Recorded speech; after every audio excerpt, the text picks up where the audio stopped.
Namaste students. Now today's class we are going to study about the vegetative propagation or vegetative reproduction. In the previous class we have studied vegetative reproduction by stem.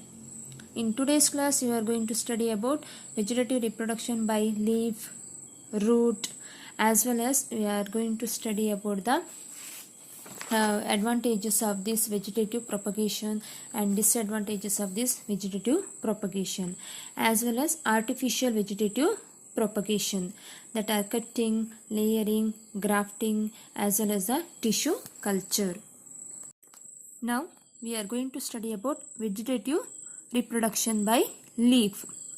Leaves of some plants such as bryophyllum produce buds in the notches in their margins. When such leaves fall in moist soil, their buds in the margins begin to grow as young tiny plants. One good example for the reproduction by leaf is bryophyllum plant. I think in village side you know this plant bryophyllum, and you can take one leaf of this bryophyllum, keep it in any one of the book, and you can observe it daily. After a few days, in the margins of the leaf you can see a small buds. Through that buds new plants will arise. So that is called as a reproduction by leaf. In the bryophyllum leaf we can see through the leaves it gives rise to a new plants. So that is called as a reproduction by leaf. Next, reproduction by root. Plants like sweet potato and asparagus develop numerous large swollen fleshy roots. These roots contain a large quantity of food inside them. Each such single root is capable of giving rise to a new plant. Here plant like sweet potato, here numerous roots will develop and that roots stores the food, and it also capable of giving rise to new plant.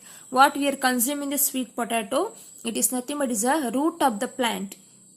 In some of the plant it store the food in the leaves, in some of the plants store the food in stem, in here it store the food in root. So what we are consuming sweet potato, it is nothing but it is the root.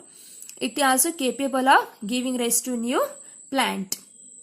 You can take a sweet potato and you can put inside, dig the soil and put it inside the soil, and you cover that potato with the help of the soil, and you can see that after a few days a small plants will grow through that root region. Carrot, a taproot, is a biennial plant. Its roots grow vegetatively in the first year and store food. In the following year, its stem produces flowers and seeds which die by the end of the second year.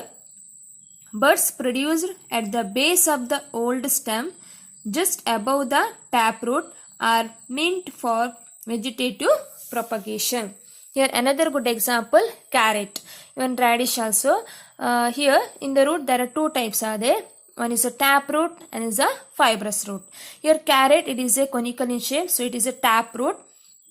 Carrot, it stores the food in the root region, so that's why the taproot will become swollen. It is a biennial plant. Biennial plant means a plant which complete its life cycle in 2 years. That is called as a biennial plants. In the first year, it stores the food. In the following year, its stem produces flowers and seeds which die by the end of the second year. So in the first year, it roots grow and that roots store the food. In the next year, it produces a flower and seeds which die by the end of the second year. These buds give rise to a new plant, but it is arise from the root region. Next, advantages of vegetative reproduction. Farmers prefer to grow certain crops by vegetative method? Because first one, reproduction by vegetative parts takes place in a shorter time. Here, from the vegetative part, we can get the new plant in a short time. Very fast, we can get a new plant. Second, new plants thus produced spread very fast in a small area. So whatever the new plants will grow from the vegetative part of the plant, it will spread very fast in a small area. Next, it is a surer method of propagation. Means we will get the plant. From the vegetative part, we will get a plant. Next, all the good characters of the mother plant are retained by the daughter plants. So whatever the characteristics are there in the mother plant, it will transfer to the daughter plant. So same character plant we will get from the vegetative part of the plant. Next, disadvantages of vegetative reproduction. First one, as all plants developed by vegetative reproduction are genetically identical, they are all likely to be affected simultaneously if a disease spreads in the farm. Here, so whatever the plants will develop from the vegetative part of the plant, here all the plants are genetically identical. Whatever the features are there in the mother plant, same it will transfer to the daughter plant. In the same manner, if the mother plant having any one of the disease, the same disease will transfer to the daughter plant. So that's why in a small area, if the affected plant is there or diseased plant is there, the same it will spread to the all the plant in the farm, because they will spread in a small area and they reproduce by the vegetative part of the plant. So whatever the disease is there in the mother plant, same it will transfer to the daughter plant. Second one, dispersal of plants does not take place on its own. Daughter plants so developed tend to retain nearby and are restricted to a particular area, leading to competition for resources. Here, dispersal of plant does not takes place. So whatever the daughter plant produced, so it will grow near to the mother plant. There is no dispersal of the plant. So in that condition, the competition takes place between the plant for the resources. It may be for sunlight, it may be for nutrients, or it may be for the water. In a particular area, the competition takes place between the plants because of plant does not disperse. If the plant disperse means all the plants will get the sufficient amount of resources. If all the plants will grow near to each other, there is a competition between the plants for the resources. Next, artificial vegetative propagation. These days, farmers and horticulturalists have developed certain artificial methods of vegetative propagation, such as cutting, layering, grafting, and tissue culture. In the first one, cutting. In this method, the stem is cut into small pieces with each bearing an axillary bud. The cut ends are planted in moist soil. After few days, they strike roots and grow into new plants. So in this method, we are cutting the stem of the plant, and that cut stem we are once again planted into the soil. After a few days, new roots arises and the stem grow into a new plant. So this method we are applying for sugarcane, rose, China rose, lemon, etc. In China rose, nothing but it is a hibiscus plant. In the rose also, in the nowadays in the rainy season, in our home also we are doing this method.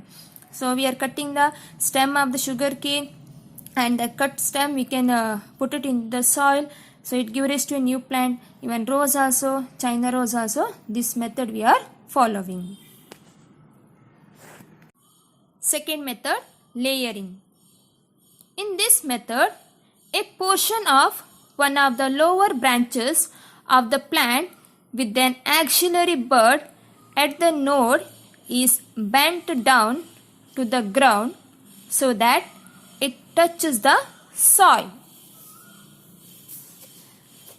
This is done in such a way that the growing tip remains above the soil.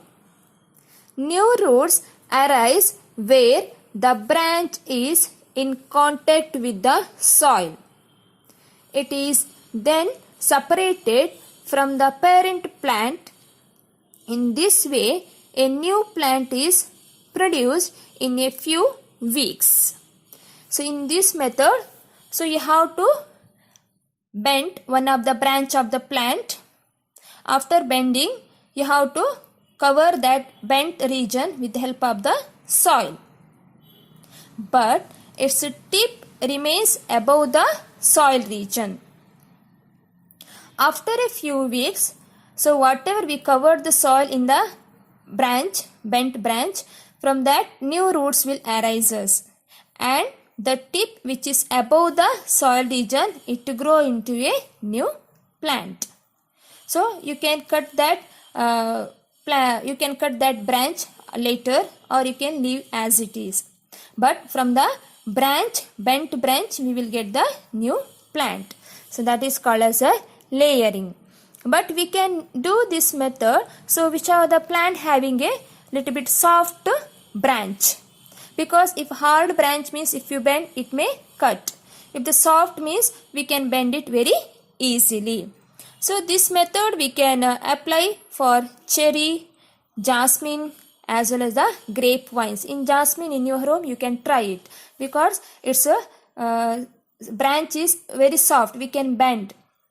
So that's why which are the plants having a very soft branch, we can bend it very easily, and we can do this layering method. Next, grafting.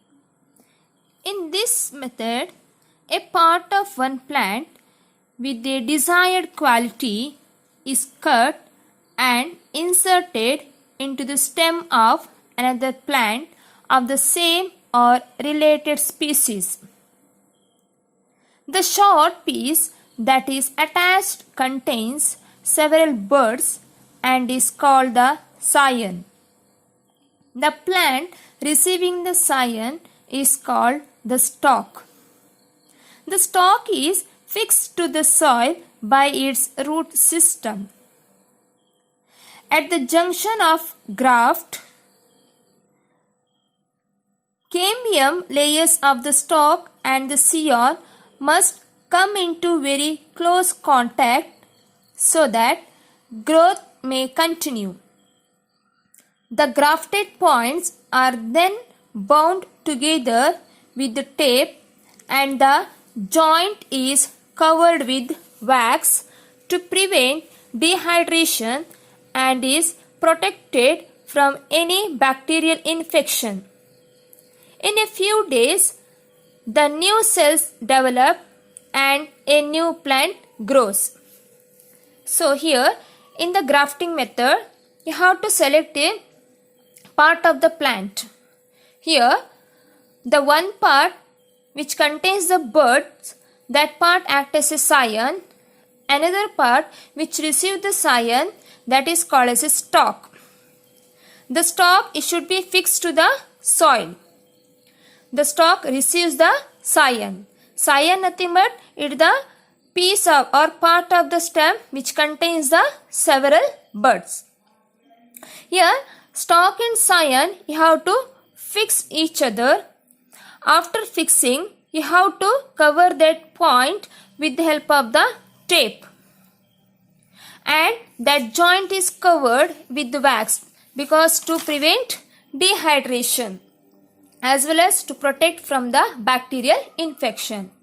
And after a few days, from the base of the scion, the cells will develop. We can see the root system, and the scion give rise to a new plant. So this grafting method we can apply for the rose, mango, guava. So we can do this grafting method and we can get the varieties. So here you can see in the stalk you can make with the help of the sharp knife you have to make a split, and at the end of the scion part you have to cut in a V shape, and that V shaped scion part you have to fix into the stalk region. You can see in the diagram also. Then you have to cover that point with the help of the tape or polythene sheet. And this method we can apply for the hibiscus plant also. For one plant we can see the many branches. In each branch you can fix the scion of different hibiscus plants, and after a few weeks you can see in a single plant different colors hibiscus flowers because we fixed different colors scion. So different colors hibiscus plant stem we took and we cut in a V shape, and that V shape scion is fixed in the split of the hibiscus plant. In many branches are there in the hibiscus plant. In each branch you can fix the different colors of the scion. So in a single hibiscus plant you can get the different colors of the hibiscus flower. You can try this method in home also. Next is micropropagation, or it is also called as tissue culture. If vegetative propagation is not possible in a plant, then tissue of vegetative buds, shoot apex or any other suitable part of the plant can be used. So that we call as a explant. The explants are treated with sterilization chemicals to prevent microbial growth and then cultured in a particular nutrient medium. Cells grow and divide to form a cell mass called callus. Some growth regulators that we call as a plant hormones are added. The callus differentiates into plant parts looking like a tiny plant called plantlet. After 4 to 6 weeks, the plantlets are transferred to the soil. This can be used to develop and multiply disease-free stock. Here in this method, if all the plants vegetative propagation does not takes place, in that condition we have to go for the tissue culture method. In the tissue culture method, you can select any part of the plant or any tissue. It may be the bud, it may be the tip of the shoot, or any suitable part of the plant you can take. That we call as a tissue.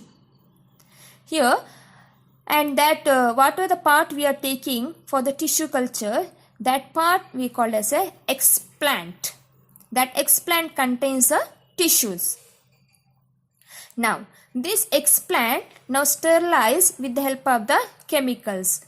Sterilization means killing some of the microbial disease causing microorganisms. Otherwise, it may affect this tissue culture. So, you can dip this explant in the chemicals to sterilize. After sterilization, you have to keep this explant in a particular nutrient medium because we have to supply the nutrients for that explant. So, that's why you have to keep it in the nutrient medium. After a few days, you can see mass of cells. From the explant, we can get a mass of cells. That mass of cells are called callus. The mass of cells are called callus. When the explant convert into a callus form, you have to add some plant hormones which is necessary for the growth of the plant. Then the callus differentiate into plant part looking like a tiny plant. After a few days, the callus then turns into a small plant-like structure that we call as a plantlet. After 4 to 6 weeks, the plantlets are transferred to the soil. After 4 to 6 weeks, these plantlets we can remove from this culture media. Then you can transfer directly into the soil and we will get a new plant.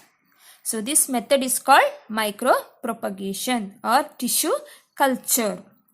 And this method we can apply for orchids, bananas, coffee, chrysanthemum nothing but sevantige. Nowadays we will get the different colors of the chrysanthemum. And different types of bananas also we will get.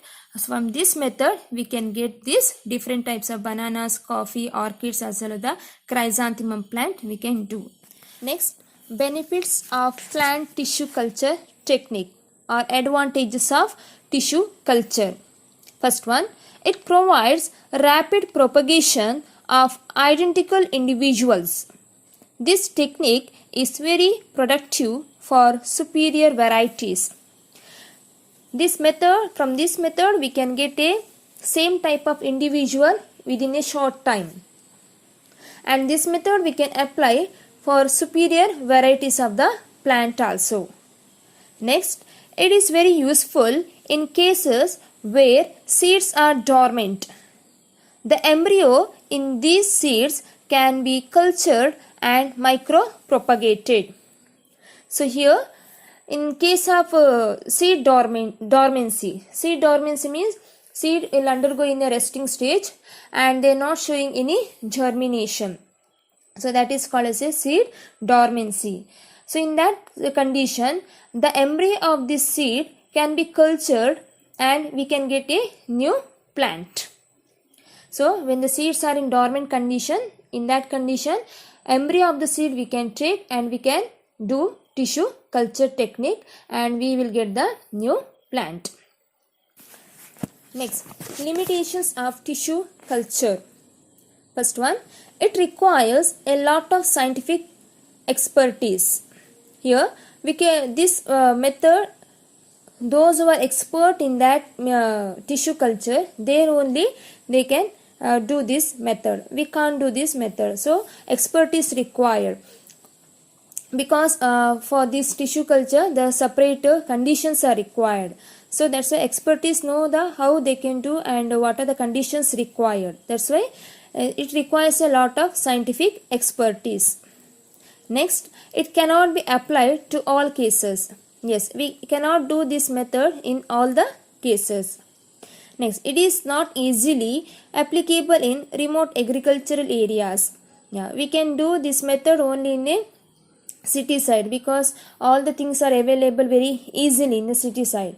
So but in the village or in a remote area, if the condition is not suitable at that time, we cannot apply this method. So it requires some of the chemicals as well as some conditions also required. So that's why it is not applicable in remote agricultural areas.